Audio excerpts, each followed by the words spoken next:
iSaute, c'est amusant, exaltant, surprenant. Viens faire un saut et plonge dans une journée remplie de rebondissements pour tous les âges. iSaute, bien plus qu'un simple parc de trampoline.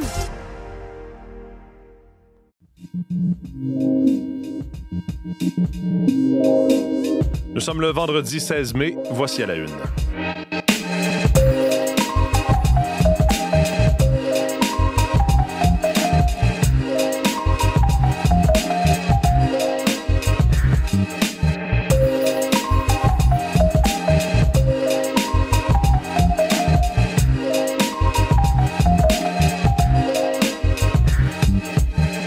Bonjour, bon vendredi, bienvenue à l'émission. Mathieu Bellumeur au microphone. J'espère que vous allez bien, content de vous retrouver ce matin.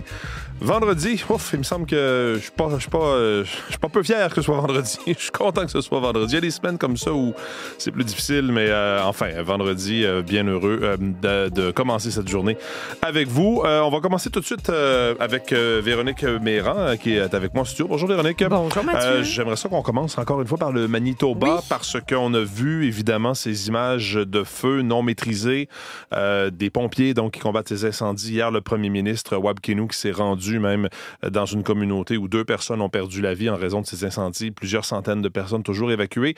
Là, les nouvelles sont meilleures, en tout cas parce qu'il y a un peu de pluie dans certaines régions. Une dizaine de millimètres. Une dizaine de millimètres, principalement pour les régions plus au sud, sauf qu'avec cette pluie-là, oui, vient du temps plus frais. Là, les températures sont vraiment à la baisse, mais les vents du nord-ouest sont encore très vifs.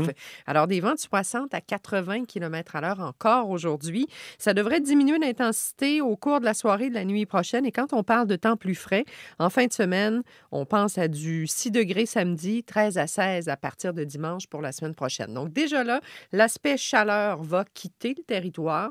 Les précipitations vont aider, mais par contre, on va retrouver le temps sec à partir de lundi. Donc lundi, le soleil sera à nouveau de la partie. Et pour l'instant, les avis sur la qualité de l'air, ça demeure en vigueur sur l'ensemble du territoire. Donc un peu de pluie, oui, mais encore pas mal de vent. Sinon, ailleurs, qu'est-ce qui nous attend? C'est du temps plus gris, même de la pluie, en tout cas sur plusieurs régions au Québec. Oui, c'est sûr que la longue fin de semaine n'est pas réjouissante là, pour la majorité des gens. Je vous dirais que les 2 plages les plus intéressantes pour l'ouest du Québec et les régions plus au sud, le samedi avant-midi et lundi après-midi. Ça donne pas beaucoup de temps pour jouer dehors, ça, Véronique? C'est là que ça se passe. Sinon, évidemment, c'est un petit peu plus perturbé. Okay. Aujourd'hui, par contre, on est encore dans la chaleur, dans l'humidité. Alors, déjà ce matin, c'est chaud. Oui, presque 20 degrés au centre-ville à cette heure-ci. Les températures oscillent 13 à 15 degrés. Québec, c'est plus frais. On est autour de 11 et on va maintenir les vents du nord-est aujourd'hui. Alors, on n'atteindra pas plus que 20 degrés. Mais ailleurs, c'est du 26 à 28, humidex 33. Plutôt beau. Averses et orages de fin de journée, début de soirée. Le potentiel est là, ça reste à surveiller. Demain, samedi, le matin, plutôt nuageux. En après-midi, les averses et les orages reviendront. On sera autour de 23-24 degrés pour la journée de samedi, 21 à Québec. Et dimanche, ce sera une journée grise. Il y aura des averses dispersées et le temps plus frais se réinstalle, 15 à 18 degrés. Lundi, c'est du 13 à 15. On ne devrait même pas franchir la barre du 10 en Estrie. Les averses tôt le matin et ensuite tendance au dégagement. Donc, on terminera cette longue fin de semaine dans la fraîcheur, mais possiblement avec un rayon de soleil. Temps perturbé également pour les gens de l'Ouest aujourd'hui, l'Abitibi. Averses et orages à venir cet après-midi. Le maximum, c'est 25. Pour ce qui est du Saguenay, du Lac-Saint-Jean, le Bas-Saint-Laurent, la Gaspésie, la Côte-Nord, sous les nuages, quelques averses. Le temps plus frais est là. C'est du 10 à 16 degrés aujourd'hui. Le week-end sera pluvieux. En territoire ontarien, le soleil est présent du côté de Windsor. Sinon, c'est plutôt nuageux dans l'ensemble. Averses et orages cet après-midi. Chaleur, humidité. On est jusqu'à 27 degrés dans le sud. Les températures sont près de la barre des 25 pour la portion plus au nord. Vancouver, ce sera sous les averses aussi cet après-midi. 13, c'est le maximum. Variable pour Edmonton et Calgary, la quinzaine de degrés. Les averses cesseront à Regina ce matin. Une douzaine de degrés sous un ciel variable. Et on a parlé de Winnipeg tout à l'heure. Donc, des conditions pluvieuses et plus fraîches aujourd'hui. Merci, Véronique. Bonne longue fin de semaine dans votre cas? Oui? Non, on sera là lundi, mais bonne fin de semaine pareil. Bonne fin de semaine quand même, effectivement. Merci, Véronique. Olivier Pellerin est en face de moi pour parler de sport. Bonjour, Olivier. Bonjour. Je pourrais citer Feu Jerry Boulet pour parler des Jets de Winnipeg, toujours vivants. J'aurais aimé que vous le chantiez, par contre. Non, je n'irai pas jusqu'à chanter. Je vais juste citer le titre de cette belle chanson. Parce qu'effectivement, les Jets ont réussi à résister à l'élimination. Oui, ils sont toujours en vie. Victoire de 4-0 hier contre les Stars de Dallas. La vague blanche dimanche qui a eu son effet. On a vu la foule très présente hier, très bruyante pour ce match très important pour les Jets de Winnipeg qui faisaient face à l'élimination dans ce match numéro 5. Nikolai Ehlers, il est allé de 2 buts hier. Un blanchissage aussi bien accueilli pour Connor Hellebuyck. 22 arrêts hier. C'est son deuxième des séries d'ailleurs. Il avait réalisé le blanchissage au deuxième match, sauf erreur, là, de cette série, un 4-0. Et donc, voilà, les Jets sont toujours en vie. Le défi maintenant, c'est de remporter le match numéro 6 qui aura lieu samedi. Pourquoi le défi? Parce que les Jets de Winnipeg, depuis le début des séries éliminatoires, ne gagnent pas à l'extérieur. Hein? N'ont pas remporté de match encore sur la route, tant au premier tour qu'au deuxième tour. Et donc, ce sera tout un défi pour les Jets. Et dans les commentaires d'après-match, hier, il y a Connor Hellebuyck qui a dit que c'est un travail d'équipe et qu'on devra justement nettoyer ce jeu pour s'assurer que dans ce match numéro 6, on soit capable d'être d'attaque et surtout croire au plan de match qu'on a développé tout au long de cette saison. Je vous rappelle que les Jets de Winnipeg ont terminé au premier rang de la Ligue nationale. Donc, il y a quelque chose qui fonctionnait cette année et on doit le reproduire lors de ce match numéro 6 et ainsi forcer peut-être un match numéro 7 à la maison, ce qui sourirait bien entendu aux Jets d'être dans leur demeure pour un match ultime.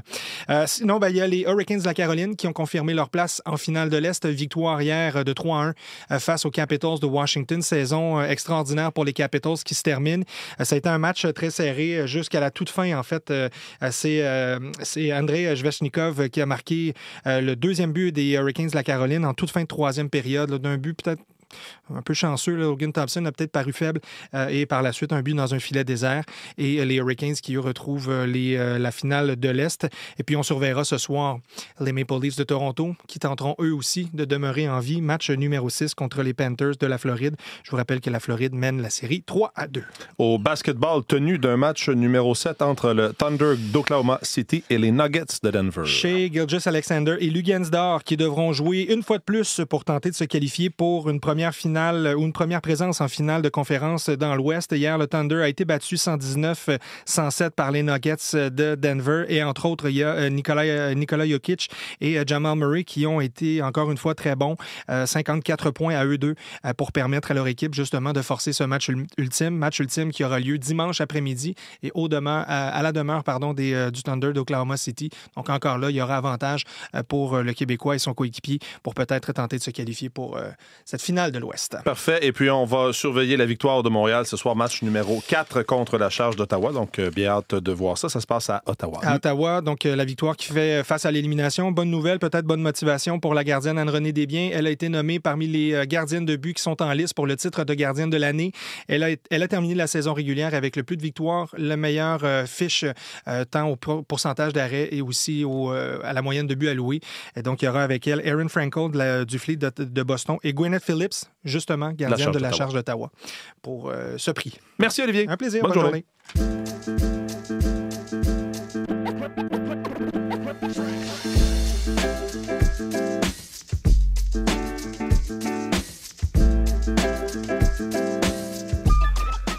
On parle maintenant, on retrouve Vincent Maisonneuve. Bonjour Vincent. Bonjour Mathieu. On va parler de construction de pipeline. Gros sujet d'actualité depuis ce début de guerre commerciale entre les États-Unis, je dirais plusieurs pays du monde, dont le Canada. Hier, le premier ministre du Québec, François Legault, a évoqué la construction d'un oléoduc qui déboucherait sur le port de Sept-Îles. Il a d'abord fait une entrevue avec Stéphane Bureau dans son balado, a dit qu'il y avait plus d'ouverture pour ça au sein de la population, ce qu'il a répété hier. Exactement. C'est la lecture que le premier ministre fait lorsqu'il mesure l'intérêt du public québécois. On va écouter l'extrait du balado Contact animé par Stéphane Bureau. Est-ce que c'est pensable d'avoir un oléoduc qui passe au nord du Québec, qui pourrait déboucher, par exemple, dans le port de Sept-Îles? Il y a des projets comme ceux-là qui étaient impensables avant Trump. Les Québécois se disent, c'est pas vrai que Trump va contrôler le pétrole qu'on fabrique en Alberta. Et puis, est-ce qu'un pipeline vers le port de Sept-Îles, c'est réaliste du point de vue des gestionnaires du port? Bien, la question a été posée. Pierre Desgagnon, c'est le président, directeur général, le PDG du port de Sept-Îles. Il est allé d'une réponse que je qualifierais d'assez diplomatique en disant « On va toujours travailler avec notre premier ministre pour envisager de grands projets. Mais le PDG du port de Sept-Îles admet qu'il faut prioriser le minerai de fer, l'aluminium. C'est les créneaux qui ont le plus de futur là, dans la région. plus d'avenir dans la région. Et puis le directeur général de développement économique Sept-Îles, Paul Lavoie, lui, est demeuré très prudent en disant que le premier ministre lance une idée.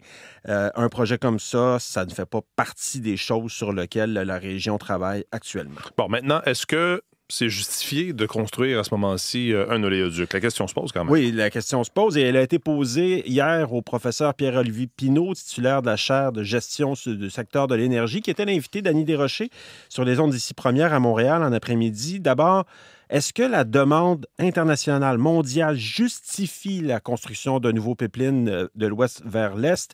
Réponse du professeur Pinault. On a beaucoup de pétrole sur Terre et le pétrole canadien coûte cher. Donc, c'est très difficile d'imaginer que ça vaudra la peine d'exporter le pétrole parmi les plus chers au monde à produire, le pétrole canadien, quand on a une demande en décroissance et que des pays comme l'Arabie Saoudite peuvent produire pour $20 le baril de pétrole, alors que nous, on produit à 40. Par contre, si la menace tarifaire américaine persiste, dépasse par exemple les 4 ans du mandat de Donald Trump et qu'on en fait un enjeu de souveraineté nationale. Là, c'est peut-être différent, car on n'oublie pas que le pétrole de l'Ouest doit passer par les États-Unis avant de revenir dans l'Est du Canada. Encore une fois, le professeur Pierre-Olivier Pinault. Si vraiment on craint les États-Unis, effectivement, ça pourrait valoir la peine de bâtir des infrastructures pour amener directement le pétrole albertain par la Saskatchewan, le Manitoba et l'Ontario jusqu'en Ontario et au Québec.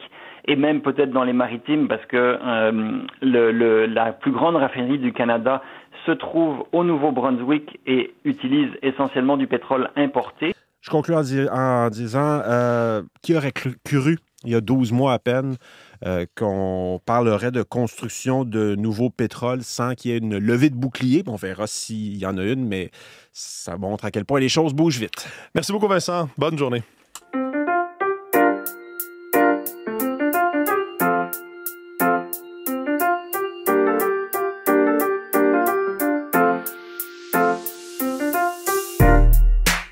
Marie-Jeanne Dubreuil est dans notre studio d'Ottawa pour la revue de presse. Bonjour Marie-Jeanne. Bonjour Mathieu. Commençons par des groupes autochtones qui jettent une douche froide sur ce qui pourrait être appelé le mouvement séparatiste albertain. Oui, c'est en une du Globe and Mail ce matin, Mathieu. Vous vous souvenez là, de ces déclarations de la première ministre Danielle Smith qui disait qu'elle faciliterait, là, qu'il y aurait ce nouveau projet de loi pour faciliter les référendums en Alberta. Je vous en parlais il y a quelques semaines. Et bien là, ça a relancé une action en justice de la part de la Nation Cree d'Onion Lake qui veut contester la loi sur la souveraineté de la province. Ça, c'est une autre loi qui a été adoptée en décembre 2022, qui était déjà contestée. Et ce que disent les nations autochtones, c'est que ça enfreint des droits issus de traités, notamment les pratiques traditionnelles comme la chasse et la pêche. Ça a vraiment été relancé par ces nouveaux projets de loi sur les référendums en Alberta. On attend donc une réponse de la province qui aura jusqu'au 6 juin pour déposer une défense. Donc, ce sera à suivre. Restons en politique provinciale. La Fédération des médecins spécialistes du côté du Québec a fait appel au service de Lucien Bouchard, ancien premier ministre du Québec, dans ses négociations avec le gouvernement Legault. On sait que le gouvernement Legault veut revoir la rémunération des médecins, notamment au Québec. Et c'est pas la première fois que Lucien Bouchard se porte à la défense des médecins spécialistes. Il l'avait déjà fait en 2018. Fait à noter, M. Bouchard a été le mentor politique du premier ministre François Legault et ça a retenu l'attention du Journal de Montréal ce matin. C'est pour ça que c'est en une.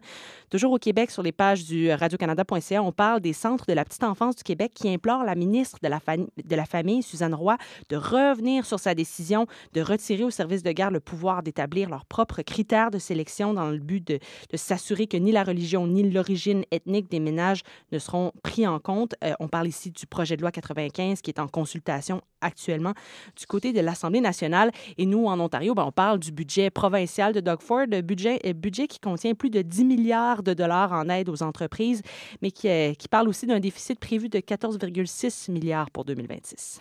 Le Journal de Montréal met en lumière une affaire en lien avec des médicaments de prescription. Oui, on parle d'une poignée de pharmaciens qui auraient accaparé le marché de plusieurs médicaments là, les plus chers au Québec et ça aurait fait exploser le coût de nouveaux traitements et de traitements pour des maladies qui sont assez rares. On parle notamment de la maladie de Crohn et donc médicaments de spécialité qui peuvent coûter plus de 10 000 jusqu'à 2 millions de dollars par année aux patients.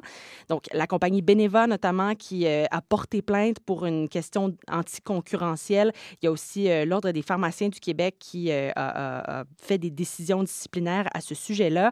Donc, dossier assez inquiétant du côté du Journal de Montréal. Et je termine avec un dossier complet du côté de la Presse Plus sur les nouvelles étoiles Michelin. On a 8 restaurants du côté du Québec, dont 4 dans la ville de Québec qui ont été décorés de cette belle étoile là, qui récompense les restaurants avec une grande saveur gastronomique à travers le monde.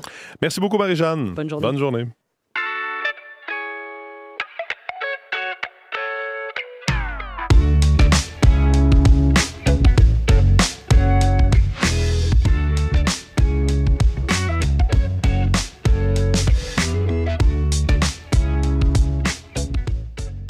C'est l'heure de la chronique culturelle du vendredi avec Julie-Jasmine Boudreau, que j'accueille avec grand plaisir. Bonjour, Julie-Jasmine. Salut, Mathieu. On va se parler de théâtre. Tout d'abord, au Théâtre du Rideau Vert. Il y a eu une grosse nouvelle là, récemment, un changement de direction artistique Voilà. avec Benoît McGuinness, comédien bien connu, qui devient le directeur artistique de ce théâtre.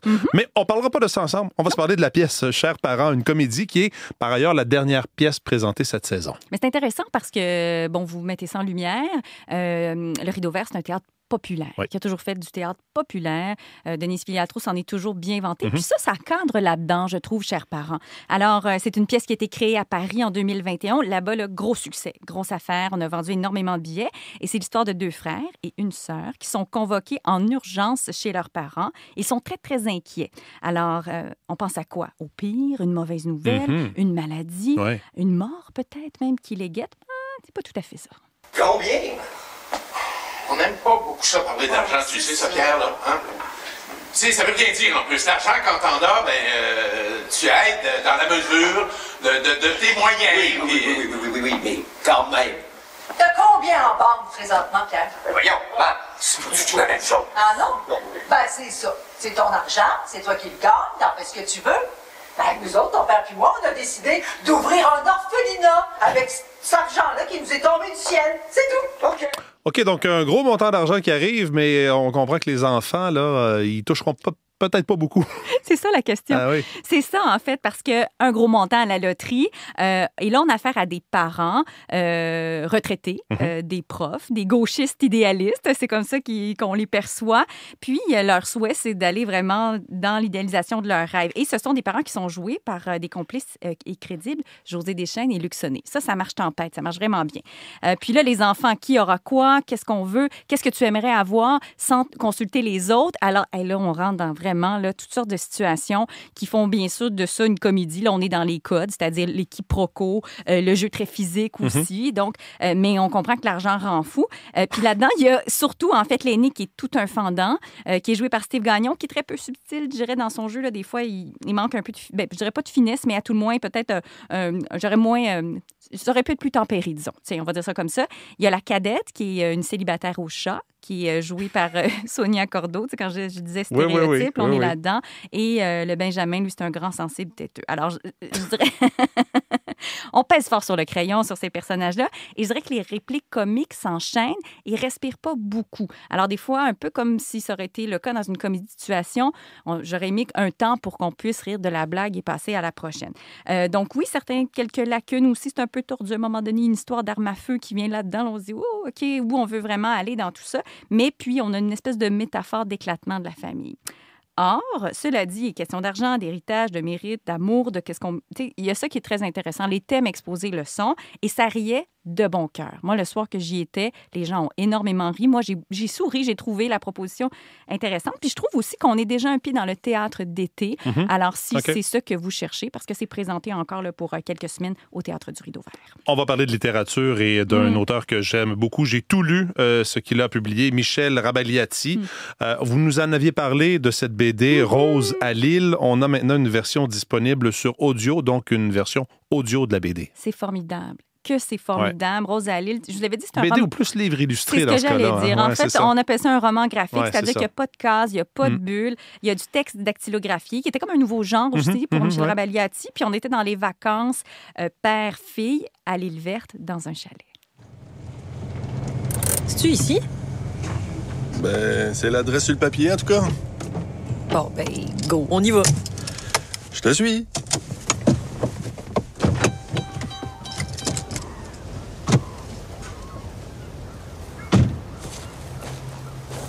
Wow! La vue est directe sur le fleuve. vraiment beau. Ah, puis le chalet est cute. Faut que j'aille aux toilettes, ça presse. Une autre façon, finalement, de découvrir l'œuvre. Totalement. Et je dirais que tout se passe dans le design sonore. Oui, c'est bien fait. J'ai vraiment choisi cet extrait-là parce que vous avez peut-être pu sentir le relief de la conception sonore, les voix qui amènent vraiment l'aventure dans une toute autre dimension. Puis, bon, pour le thème, c'était la paternité, autant sa relation de Paul avec son père que sa relation avec sa fille, Rose, 23 ans, on avait vu grandir dans les BD. Puis la voix de Paul, c'est le comédien Steve Laplante. Puis il va dans aussi une tristesse qui est assez touchante parce que c'est ce dont parlait quand même ce livre-là. Il y avait ça aussi. Et le plaisir de reconnaître certaines voix. Le père de Paul entre en scène à un moment donné, puis j'ai fait « C'est Gaston Lepage, je le savais. » Et ça m'a pas fait décrocher parce qu'il y a ça. Puis après, on va entendre, bien sûr, le grilled cheese dans la poêle qui cuit, la machine à écrire, les oiseaux. L'habillage sonore remplace les dessins, dans le fond. C'est ça, là. Absolument. Il faut dire que c'est une réalisation de Jocelyn Lebeau qui en fait beaucoup ici sur audio, puis est allé à l'Île Verte pour enregistrer précisément le son des mouettes de l'Île Verte. Alors, ce ne sont pas n'importe quelle mouette que vous allez entendre. Et j'avais déjà fait une entrevue avec lui, puis il m'avait dit, un livre audio, c'est du cinéma pour les oreilles. Et c'en est tout un cette fois-ci. Ça dure 1h30, allez écouter ça sur audio. Ce sera fait, madame. On va parler de musique. Le rappeur Fouki, qui lance son 6e album, lui, qui compte bientôt 10 ans de carrière. Oui, Léo Fougère, de son vrai nom, il a 28 ans. Et lui, là, il était quand même lancé dans la stratosphère du rap à l'âge de 18 ans. Et c'est un type qui est franchement sympathique. Et je peux le qualifier de chill, parce que le petit Robert me le permet depuis quelques heures à peine. Alors, décontracté, dans un rap qui est accueillant, un rap gentil, un rap qui est accessible. Mais de qu'est-ce qui se passe? Qu'est-ce qui se passe? Qu'est-ce qui se passe? Qu'est-ce qui se passe? C'est bien les éléments, du pain, du salami. J'aime bien le cinnamon, j'aime bien les petits fruits. Une dose de Heineken sans alcool pour Mimi. Toute l'équipe dans les loges, faut bien lire le devis. J'ai la recette magique, je sais, je me snitch, mais j'essaie, je suis dans le building, you know.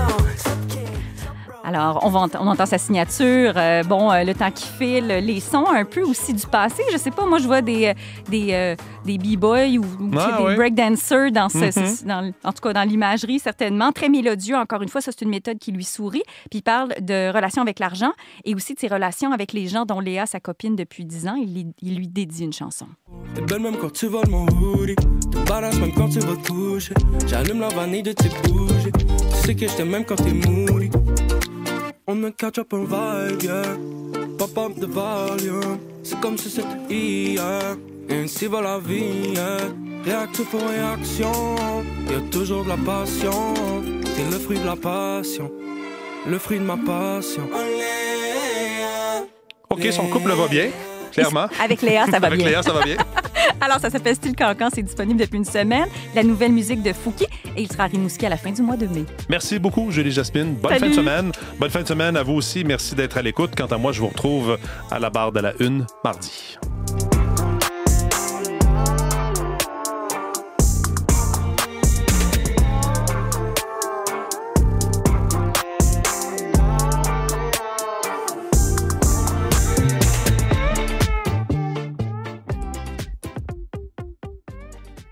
iSaut, c'est amusant, exaltant, joyeux. Viens faire un saut et déballe une journée d'anniversaire à couper le souffle. iSaut, bien plus qu'un simple parc de trampoline.